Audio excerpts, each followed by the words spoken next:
We're here at Rinaldi and Balboa, where an underground gas line exploded early this morning. Now, you can see behind me the flames are still burning. Even before a disaster strikes, the Salvation Army is ready with a response plan. The Incident Command System provides the management structure to implement this plan. Remains of several homes that went up in flames and just completely burned down this morning. At the top of the Incident Command System chart is the Policy Group. The Policy Group provides guidance and overall direction to the disaster relief operation. It sets objectives and priorities. The Policy Group also decides on the level of financing and how long the operation will last. But the most important responsibility of the Policy Group is to appoint a qualified incident commander, sometimes called the IC, and ensure that the IC has the resources necessary to deliver services. The incident commander is the field manager of the disaster operation and implements the Policy Group's decisions.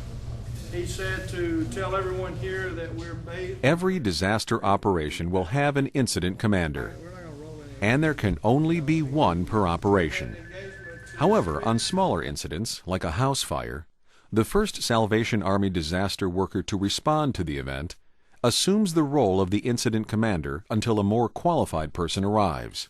For small disasters, the incident commander may directly manage every aspect of the response. As the complexity of the disaster grows, the incident commander delegates authority to others, ensuring that no position is overwhelmed. The incident commander supervises these positions.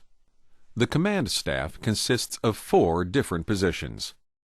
The Public Information Officer is the central point of contact between the relief team and all media organizations. This is the person who keeps the public and other Salvation Army units informed about the response team's activities. The Public Information Officer either serves as the spokesperson for the operation or briefs the designated spokesperson. This officer writes news releases and feature stories to keep other Salvation Army units and the local media informed. The Liaison Officer is the team's point of contact with government agencies such as FEMA and with volunteer organizations such as the American Red Cross. During the response operation, the Liaison Officer represents the Salvation Army at interagency meetings. The Salvation Army powers to be able to identify what services we're going to and are able to offer, which is usually based on monetary, availability. How much money do we have to provide these services? And that changes from disaster to disaster. The coordination with other agencies allows everyone to know where the resources are and what still needs attention. We're serving lunch right now, and we're going to serve until we're out. The Liaison Officer's job is to build partnerships with other disaster relief groups and encourage cooperation in delivering aid. See if we can't make that happen.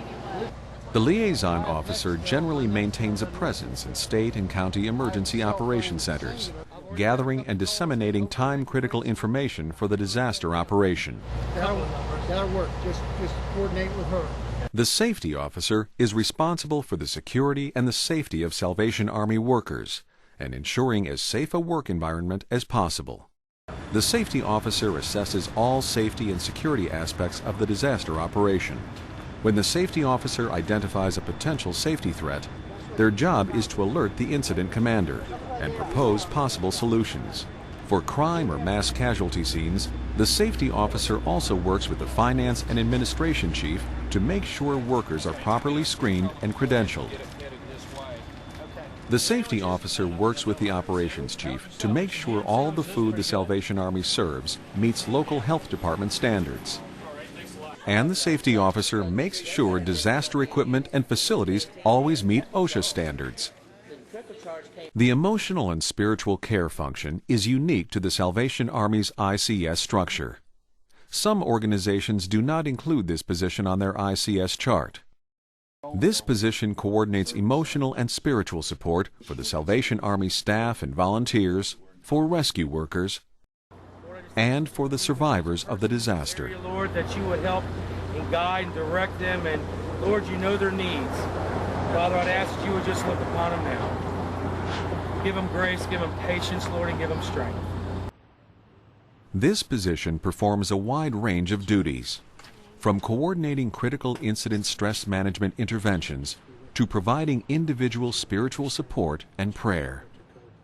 From helping families through grief and loss, to working with community mental health and pastoral care providers. The incident commander may also fill 4 general staff positions. The operations chief supervises all direct services for the disaster relief operation, including food and shelter services, disaster social services, the distribution of donated goods, and cleanup and reconstruction projects. The ops chief supervises all aspects of food service delivery, including canteens, base camp kitchens, and fixed feeding sites. He or she selects the menus and makes sure that each unit has the necessary supplies, equipment, and personnel to provide the best possible service. The operations chief also oversees several other locations where disaster survivors can seek aid. These include disaster assistance centers, where families can register for direct financial assistance, as well as emergency shelters. Operations also manages the Salvation Army's distribution centers, which disperse in-kind goods. The logistics chief procures and manages all the supplies and the equipment for the operation. This can include vehicles, food and emergency supplies, and in-kind goods. The logistics section is also responsible for managing warehouse operations and the inventory system. If you have enough relief people to send some there, they've been out quite a while. The logistics chief supervises all the logistics personnel, specialists in communications, information and technology systems, transportation,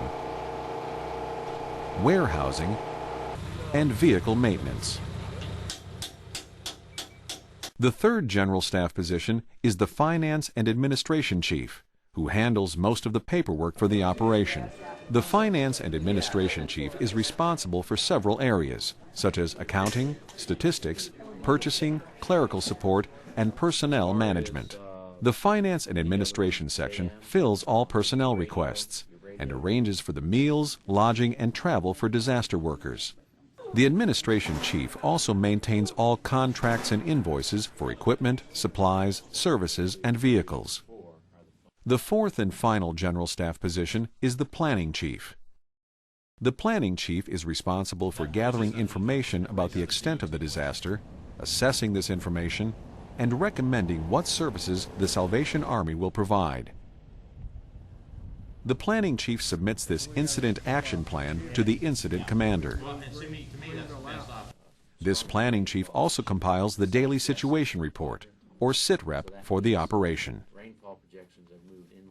These are the key functions within the Salvation Army's incident command system.